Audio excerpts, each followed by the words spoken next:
நான் வந்து நாய்களுக்கு வைத்தியம் பார்க்குறதுக்கு டாக்டர்கிட்ட போவேன்.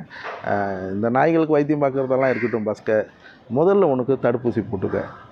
ஏன்னா பல நாய்களோட பழகுற, ஒரு நேரம் போல் ஒரு நேரம் இருக்காது. அதனால் வருஷம் தவறாமல் ஒரு தடுப்பூசி போட்டுக்க அப்படிங்கிறத சொல்லிக்கிட்டே இருப்பார். அதை வலியுறுத்திட்டே இருப்பார்.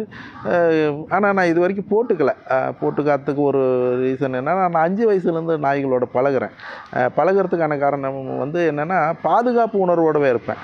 அவங்க மேலே பாசம் இருக்கும், உயிரை வச்சுருப்பேன், அவங்க கூட கொஞ்சுவேன், சாப்பாடு போடுவேன். இது எல்லாமே வந்து நமக்கான அவங்க மேலுக்கும் நமக்கும் அவங்களுக்கும் இருக்கிற அந்த பாண்டிங் அந்த 5 வயசுலேருந்தே வருது. அதனால் இன்னொரு விஷயம் என்ன பண்ணுவேன்னா, எக்காரணத்தை கொண்டும் அந்த 5 வயசுலேருந்தே அவங்களுக்கு வாயில் முத்தம் கொடுக்க மாட்டேன். அவங்க என்னோடய கன்னத்தோட கண்ணை வச்சு தேய்ப்பேன். அவங்க எனக்கு பாசமாக முத்தம் கொடுக்க வரும்போது என் காதை கொடுப்பேன். என் காது நக்கி விடுவாங்க, என் காதில் முத்தம் கொடுப்பேன். அவங்களோட பாசத்தை காட்டுறதுக்கு நான் என் காதை கொடுப்பேன். அதுக்கப்புறம் வந்து அவங்கள கொஞ்சினாலோ தொட்டாலோ தூக்குனாலோ நான் அதுக்கப்புறம் இந்த கையில் எதையும் நான் சாப்பிடவே மாட்டேன். அப்போ நேராக வந்து சோப்பு போட்டு கை கழுவிட்டது பிறகு தான் நான் சாப்பிடுவேன். இப்போ கூட நான் அந்த 200 நாய்களுக்கு சாப்பாடு போட போகும்போது சாப்பாடு எடுத்து கிளம்பிட்டேன்னா அந்த இடைப்பட்ட நேரத்தில் எக்காரணத்தை கொண்டு எதுவுமே சாப்பிட மாட்டேன்.